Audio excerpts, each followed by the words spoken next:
평생을 가족을 위해 또 사회를 위해 앞만 보고 달려오신 여러분, 오늘도 참 고생 많으셨습니다.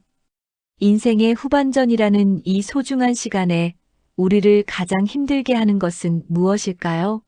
돈도 건강도 중요하지만 결국은 사람과의 관계에서 오는 서운함이 아닐까 싶습니다. 혹시 이런 마음이 드신 적 없으신가요? 평생을 참고 양보하고 내가 조금 손해보더라도 좋은 게 좋은 거라며 웃어넘겼는데 어느 날 문득 뒤돌아보니 가슴속에 응어리만 가득 차 있는 기분 말이죠. 내가 저 사람한테 잘해줬는데 어떻게 나한테 이럴 수 있을까? 하는 생각에 잠을 설치기도 하고 차라리 이제는 다 귀찮으니 아무도 만나지 말고 마음의 문을 닫아버릴까 하는 극단적인 생각까지 드셨을지도 모릅니다. 그런 마음이 드는 건 여러분이 속이 좁아서가 절대 아닙니다. 오히려 그만큼 따뜻한 마음으로 최선을 다해 살아오셨다는 증거입니다. 그동안 참 많이 애쓰셨습니다.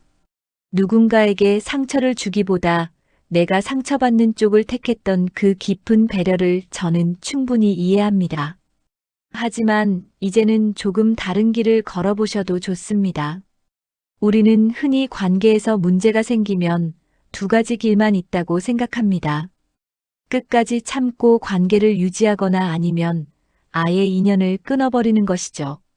하지만 인생의 지혜가 깊어지는 60대 이후에는 제3의 길이 필요합니다.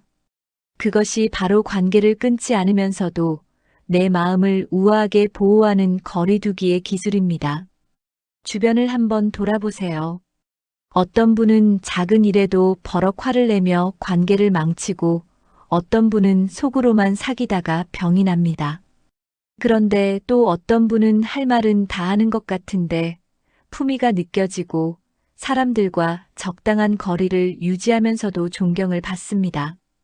그 차이는 어디서 오는 걸까요? 오늘 그 비밀을 하나씩 풀어드리려 합니다. 상대의 마음을 상하게 하지 않으면서도 내 권리를 지키는 마법 같은 3단 대화법, 그리고 평생 공들인 관계를 한순간에 무너뜨리는 절대로 해서는 안 되는 두 가지 실수에 대해 깊이 있게 나누어 보겠습니다. 이 이야기를 다 듣고 나면 여러분의 마음속 서운함은 옅어지고 관계를 대하는 태도에 단단한 용기가 생기실 겁니다. 이제 남을 위해서가 아니라 진정으로 나를 위해 말하고 행동해도 괜찮습니다. 그 지혜의 여정을 지금 시작하기 전에 슬기로운 구독과 좋아요 눌러주세요. 오랜만에 동창 모임에 나갔는데 평소 친하다고 생각했던 친구가 은근히 자식 자랑을 하며 본인을 깎아내리는 말을 하는 경우가 있죠. 너는 아직도 그 아파트 사니? 우리 아들은 이번에 더 넓은 곳으로 집을 옮겨준다고 난리야.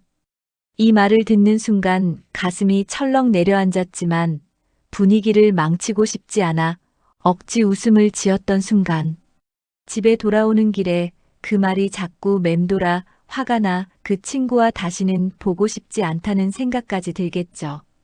우리 일상에서 이런 일은 비일비재합니다. 자녀가 명절에 와서 휴대전화만 보고 있을 때, 배우자가 내 고생을 당연하게 여길 때 우리는 서운함을 느낍니다. 하지만 대개는 말해봤자 싸움만 나지 하고 입을 닫아버리곤 합니다. 심리학에서는 소통의 효율성을 연구할 때 나 전달법이라는 개념을 강조합니다. 마셜 로젠버그 박사의 비폭력 대화 이론에 따르면 인간은 누구나 비난받는다고 느끼는 순간 방어 기제가 발동하여 귀를 닫아버린다고 합니다. 반대로 나의 취약한 감정을 솔직하게 드러낼 때 상대는 비로소 공감의 주파수를 맞추게 되죠. 실제로 갈등 상황에서 당신은 왜 그래? 라고 시작하는 대화와 나는 이런 기분이 들어라고 시작하는 대화의 해결률은 천지 차이라는 연구 결과가 많습니다. 관계를 끊지 않고 우아하게 거리를 두려면 내 감정을 정교하게 표현하는 3단 구조를 익혀야 합니다. 일단 상황 설명 담백하게 팩트만 전달하기, 비난을 섞지 않고 카메라 렌즈로 찍은 것처럼 상황을 말합니다. 내가 아까 아파트 이야기를 했을 때, 아들아, 내가 오늘 계속 휴대전화만 보고 있을 때처럼 말이죠. 이단 감정 전달 내 마음의 날씨를 알리기 상대를 공격하는 대신 내 기분을 말합니다. 조금 무시당하는 기분이 들어서 속상했어. 엄마는 너랑 오랜만에 대화하고 싶었는데 서운한 마음이 드네라고 하는 겁니다. 3단 구체적 요청 내가 원하는 대안 제시하기 다음에는 우리 모임에서 자식 자랑보다는 우리 사는 이야기를 좀 더 했으면 좋겠어. 밥 먹는 시간만큼은 엄마랑 눈 마주치며 이야기해 줄 수 있겠니? 라고 정중히 부탁하는 것입니다.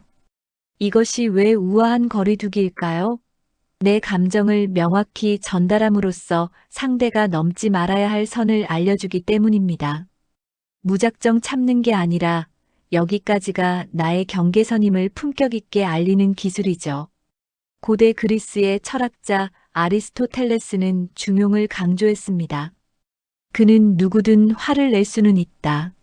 하지만 적절한 사람에게 적절한 정도를 적절한 때에 적절한 목적으로 적절한 방식으로 화를 내는 것은 결코 쉬운 일이 아니다라고 말했습니다. 우아한 3단 대화법은 바로 이 중용의 실천입니다. 비겁하게 회피하지도 않고 무모하게 폭발하지도 않는 것. 인간관계의 가장 아름다운 온도를 찾아가는 과정입니다. 이 기술은 결코 상대를 이기거나 굴복시키기 위한 것이 아닙니다. 오히려 소중한 관계를 오래도록 유지하기 위해 내 마음의 방패를 세우는 일입니다. 내가 편안해야 상대에게도 진심으로 웃어줄 수 있습니다. 오늘부터 아주 작은 서운함부터 이 3단 구조로 말해보는 연습을 해보세요. 여러분의 품격이 대화 한마디에서 빛날 것입니다. 이번엔 관계를 망치는 절대로 하면 안 되는 감정 표현 2가지를 알려드리겠습니다. 어느 명절날 부부 싸움을 하던 한 어르신의 이야기가 기억납니다. 사소한 심부름 문제로 시작된 다툼이었는데 남편이 갑자기 20년 전 아내의 실수까지 꺼내기 시작했습니다. 당신 그때 우리 부모님 환갑 때도 그러더니 여태껏 변한 게 하나도 없어. 그러자 아내도 지지 않고 비꼽니다. 어련하시겠어요. 대단한 효자 나셨네. 그렇게 잘나셔서 여태 이러고 사세요? 결국 그날의 대화는 큰 싸움으로 번졌고 자녀들까지 눈치를 보며 뿔뿔이 흩어졌습니다. 우리가 평생 쌓아온 정은 이토록 날카로운 말 한두 마디에 허무하게 무너지곤 합니다. 세계적인 관계 전문가 존 가트맨 박사는 수천 쌍의 부부와 가족을 관찰한 결과 관계를 파멸로 이끄는 가장 치명적인 독약으로 경멸과 비난을 꼽았습니다. 특히 과거의 잘못을 들춰내는 역사 수정주의적 비난과 상대의 인격을 깎아내리는 비꼬는 말투는 뇌의 통증 중추를 자극하여 신체적인 폭행과 맞먹는 상처를 남긴다고 합니다. 한번 뱉은 비꼬는 말은 상대의 무의식에 박혀 수년 동안 관계를 썩게 만듭니다. 관계를 우아하게 유지하기 위해 우리가 반드시 버려야 할 2가지 습관이 있습니다. 과거 들춰내기 무덤 파헤치기 현재의 서운함을 해결하는데 과거의 데이터는 도움이 되지 않습니다. 오히려 상대는 또 그 소리냐며 방어막을 칩니다. 해결하고 싶은 현재의 사건에만 집중해야 합니다. 과거를 가져오는 순간 대화는 소통이 아니라 심판이 됩니다. 비꼬는 말투 언어의 갓이 잘났어. 정말 너나 잘하세요. 같은 비아냥은 상대의 자존감을 직접적으로 타격합니다. 이는 솔직한 감정 표현이 아니라 상대에게 모욕감을 주려는 의도가 깔려 있죠. 품격 있는 어른은 직설적으로 불편함을 말할지언정 비겁하게 꼬아서 말하지 않습니다. 이 2가지를 멈추는 것만으로도 여러분의 주변에는 다시 사람들이 모여들 것입니다. 사람들은 내가 무서운 사람이라서가 아니라 나를 대할 때 안전하다고 느낄 때 곁에 머물고 싶어 하기 때문입니다. 로마의 황제이자 철학자였던 마르쿠스 아우렐리우스는 그에 져서 명상록에서 이렇게 적었습니다. 타인의 잘못이 무엇인지 생각하지 말고 오직 그대 자신의 언행이 바른 길을 가고 있는지에만 집중하라. 상대의 잘못을 지적하기 위해 과거를 들춰내고 비꼬는 것은 결국 내 영혼을 더럽히는 일입니다. 나의 평정심을 유지하는 것이야 말로 진정한 승리입니다. 나쁜 습관을 하나 버리는 것이 좋은 행동 10개를 하는 것보다 더 강력한 힘을 발휘할 때가 있습니다. 그동안 내가 습관처럼 과거 이야기를 꺼내지는 않았나? 나도 모르게 가시 돋친 말을 내뱉지는 않았나? 스스로 돌아보는 시간 자체가 이미 여러분을 깊이 있는 어른으로 만들어주고 있습니다. 실수는 누구나 하지만 그것을 깨닫고 멈추는 것은 오직 지혜로운 자만이 할 수 있는 일입니다. 여러분, 오늘 우리는 서운함이라는 감정을 어떻게 다루고 어떻게 하면 관계의 품격을 지킬 수 있는지에 대해 깊이 나누어 보았습니다. 3단 구조로 내 마음을 전하고 과거 들춰내기와 비꼬는 말을 멈추는 것. 이 두 가지만 기억하셔도 여러분의 남은 인생은 훨씬 더 고요하고 평온해질 것입니다. 관계를 우아하게 거리둔다는 것은 상대를 미워해서 멀어지는 것이 아닙니다. 오히려 상대를 더 오래 사랑하기 위해 그리고 나 자신을 잃어버리지 않기 위해 꼭 필요한 안전거리를 확보하는 일입니다. 자동차도 안전거리가 있어야 사고를 면하듯 사람 사이에도 숨 쉴 공간이 필요합니다. 그동안 너무 잘해주려고만 하셨죠? 이제는 그 넘치던 친절의 일부를 여러분 자신에게 돌려주세요. 내가 나를 존중할 때 타인도 비로소 나를 함부로 대하지 못합니다.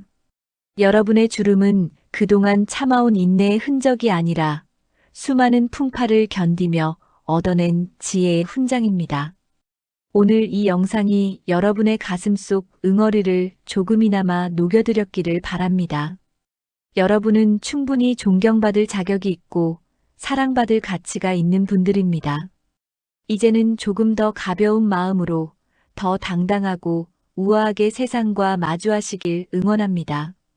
오늘 내용이 도움되셨다면 슬기로운 구독과 좋아요 부탁드립니다. 그리고 주변의 소중한 친구들에게도 공유해주세요. 서로가 서로의 경계를 존중하는 대화를 시작할 때 우리 시니어들의 삶은 더욱 풍성해질 것입니다. 슬기로운에서는 다음 시간에도 여러분의 마음을 어루만지는 따뜻한 지혜로 찾아뵙겠습니다. 긴 시간 함께 해주셔서 진심으로 고맙습니다. 건강하시고 평안하세요.